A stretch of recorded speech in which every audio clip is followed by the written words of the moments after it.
Autophagy பற்றி சொன்னேன். பிரெயினை எப்படி ஷார்ப்பாக்கணும் அப்படின்ட்டு ஒருத்தங்க கேள்வி கேட்டிருந்தேன். பிரெயின் திசுக்களை எப்படி அதிகரிக்கணும் நான் சொன்னேன். குறைய சாப்பிடுங்க, கம்மியாக சாப்பிடுங்க. ஒரு நாளைக்கு 24 மணி நேரம் இருக்குன்னா 16 மணி நேரம் சாப்பிடாதீங்க. ஐயோ அப்படின்னா நிறைய சத்து குறைந்து விடுமே. 24 மணி நேரம் சாப்பிட்டுக்கிட்டே இருந்தால் தான் சத்து அதிகமாக இருக்குமா? நோ, அப்படி இல்லை. செலக்டிவ் ஃபுட், பேலன்ஸ்டு டயட் அப்படின்ட்டு இதை நம்ம சின்ன வயசுலேயே படிச்சிருக்கோம். சரி விகித உணவு அண்ட் மேக்ரோ நியூட்ரியன்ஸ். எவ்வளோ கார்பு சாப்பிட்ற, கார்போஹைட்ரேட்ஸ், ஃபேட் எவ்வளோ சாப்பிட்ற, ப்ரோட்டீன்ஸ் எவ்வளோ அதுக்கப்புறம் மைக்ரோ நியூட்ரியன்ஸ், விட்டமின் டி எவ்வளோ சேர்றது உனக்கு டெய்லி. அதுக்கு தான் ஆட்டோஃபேஜி அப்படிங்கிற இந்த ஒரு ஜாப்பனீஸ் ஒருத்தர் கண்டுபிடிச்சாரியே குறைவாக சாப்பிடுப்பான். ஜாப்பனீஸ்லாம் குள்ளமாக தான் இருப்பாங்க, குறைவாக தான் சாப்பிடுவாங்க. ஹல்க்கு மாதிரி அப்படி பெருசாக இருக்க மாட்டாங்க. But they are very intelligent people. Gravity pull இல்லாமல் போன்லாம் அப்படியே ரேரிஃபை ஆயிருந்தாங்க. போன்ஸ் எல்லாமே வீக் ஆயிரும், எல்லாமே ஹோல் உடம்பு பாதிக்கப்படும். சும்மா ஒரு ஸ்பேஸ் ஸ்டேஷனுக்குள்ளே ஒரு சின்ன இடத்துக்குள்ளே அடைஞ்சிருக்கிறது எப்படி? So somehow she survived it. அவ்வளோ ட்ரைனிங், அவ்வளோ ஃபுட்டு, அவங்களுக்கு அவ்வளோ நியூட்ரியன்ஸ் சின்ன லெவலில் அழகாக கொடுத்து காப்பாற்றி கொண்டு வந்து. மேம் இன்னொரு பர்சன் என்ன கேட்டிருக்காருன்னா, மேம் தென் மெனி நியூட்ரிஷன் கோ டெஃபிஷியன்ட் அப்படின்னு கேட்டிருக்காங்க. நீங்கள் அதுக்கு ஆன்சரும் பண்ணியிருக்கீங்க. ஒரு எக்ஸ்பிளைன். என்ன ஆன்சர் பண்ணியிருக்கேன்? I will answer with priority to your queries. We need every nutrition in optimum quality only. சரி, இப்போ இவர் எதுக்கு இவருக்கு நான் உங்கள் ஆன்சருக்கு நான் ப்ரையாரிட்டி கொடுத்தேன்னா, அவர் பணம் கட்டியிருக்காரு. அவருக்கு ஜாயின்ட் அ மெம்பர், அதுக்கு ஒரு ஸ்டார் வந்திருக்கு, அப்படி தானே? Yes ma'am, star. ஸோ அவர் அதுக்கு ஒரு ஜாயின் பண்ணுறதுக்கு 10,000மோ 5,000மோ தெரியல, அது நான் எவ்வளோ கட்டினாரு அந்த ஸ்டார் அவருக்கு கொடுத்துருக்காங்கன்னு தெரியல. So he is a priority client. அவர் கொஸ்டினுக்கெலாம் நான் பதில் சொல்லணும். நான் புரிஞ்சுக்கிட்டேன் என்னதுக்காக இவர் இப்படி சொல்கிறாரு. மேடம் அப்படின்னா நிறையா சத்துகள் கிடைக்காதே, நிறையா சத்துகள் குறைந்து விடுமே உடம்புல, நான் என்ன பேசுனதுக்கு அப்படி சொல்லியிருக்காருன்னு நான் நினைக்கிறேன். ஆட்டோஃபேஜி பற்றி சொன்னேன். பிரெயினை எப்படி ஷார்ப்பாக்கணும் அப்படின்ட்டு ஒருத்தங்க கேள்வி கேட்டிருந்தாங்க. பிரெயின் திசுக்களை எப்படி அதிகரிக்கணும் நான் சொன்னேன். குறைய சாப்பிடுங்க, கம்மியாக சாப்பிடுங்க. ஒரு நாளைக்கு 24 மணி நேரம் இருக்குன்னா 16 மணி நேரம் சாப்பிடாதீங்க.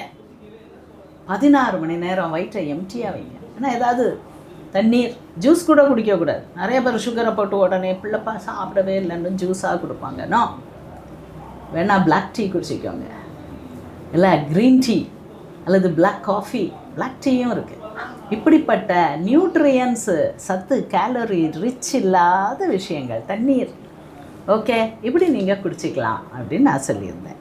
அப்போ அதுக்கு அவங்க கேட்டிருக்காங்க, ஐயோ அப்படின்னா நிறையா சத்து குறைந்து விடுமே, 24 மணி நேரம் சாப்பிட்டுக்கிட்டே இருந்தால் தான் சத்து அதிகமாக இருக்குமா? நோ, அப்படி இல்லை.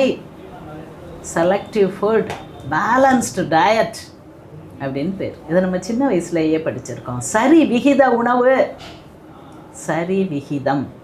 ஃபஸ்ட்டு மேக்ரோ நியூட்ரியன்ஸ்ன்னு இருக்குது, மைக்ரோ நியூட்ரியன்ஸ்ன்னு இருக்குது. இந்த மேக்ரோ நியூட்ரியன்ஸ் கிராமில் சாப்பிடுவோம். சரி அரிசி இந்தா இவ்வளோ சாப்பிட்டுக்கோ, ஒரு 10 கிராம் சாப்பிட்டுக்கோ. மட்டன், சிக்கன் அது ஒரு 20 கிராம் சாப்பிட்டுக்கோ. நான் அரிசியை கம்மியாக சொல்கிறேன், கார்போஹைட்ரேட்டை 10 கிராம் சொல்கிறேன், எக்ஸாம்பிள் தான். ஆனால் உன் முட்டை, உன் இது அது எல்லாம் அது மாதிரி 2 மடங்கு அது சாப்பிடு, 3 மடங்கு கூட சாப்பிட்டுக்கலாம். உன் பீன்ஸ், உன்னோட மொச்சை பயிர்கள் எல்லாம் ப்ரோட்டீன்ஸு. ஓகே, உன்னுடைய ப்ராக்கோலி, உன்னுடைய காலிஃப்ளவர், உன்னுடைய கொத்தவரைக்காய், உன்னோட அவரைக்காய்.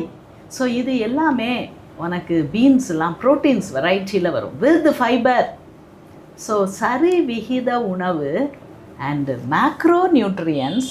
எவ்வளோ கார்பு சாப்பிட்ற, கார்போஹைட்ரேட்ஸ், ஃபேட் எவ்வளோ சாப்பிட்ற, ப்ரோட்டீன்ஸ் எவ்வளோ சாப்பிட்ற, அதுக்கப்புறம் மைக்ரோ நியூட்ரியன்ஸ், உன் விட்டமின் டி எவ்வளோ சேருது உனக்கு டெய்லி, உன் விட்டமின் கே எவ்வளோ சேருது, உன்னுடைய விட்டமின் பி காம்ப்ளெக்ஸ் மைக்ரோகிராம்ஸில் தான் இருக்கும், அது எவ்வளோ சாப்பிடுது, மில்லிகிராம்ஸ் அண்டு மைக்ரோகிராம்ஸ். உன் தைராய்டு ஹார்மோன் சப்ளிமெண்ட் எடுக்க அது எவ்வளோ சாப்பிட்ற. ஸோ நீ உன்னுடைய டயட், உணவே மருந்து, மருந்தே உணவு, அந்த கான்செப்டுக்கு வரும்போது நீங்கள் கொஞ்சம் சாப்பிட்டா போதும், ஆனால் குவாலிட்டியாக சாப்பிடணும். It is never the quantity. ஒரு பிளேட்டு நிறையா சாப்பிட்றோமா? எப்பவும் சாப்பிட்டுக்கிட்டே இருக்கணுமா? 2 மணி நேரத்துக்கு ஒரு தடவை சாப்பிட்டுக்கிட்டே இருக்கமா? No nonsense.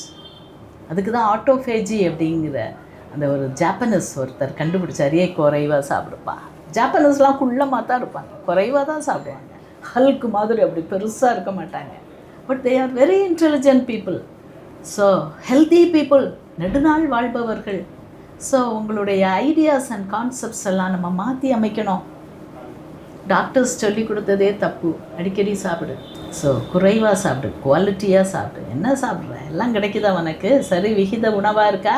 உன் மைக்ரோ நியூட்ரியன்ஸ் மேக்ரோ நியூட்ரியன்ஸாக போயிடுறான். அவன் போய் நம்ம சுனிதா வில்லியம்ஸ்லாம் ராக்கெட்டில் போய் மாட்டிக்கிட்டாங்க, ஸ்பேஸ் ஸ்டேஷனில் போய் மாட்டிக்கிட்டாங்க. கிட்டத்தட்ட 1 வருஷம் மாட்டிக்கிட்டாங்க. எப்படி பொழைச்சாங்க?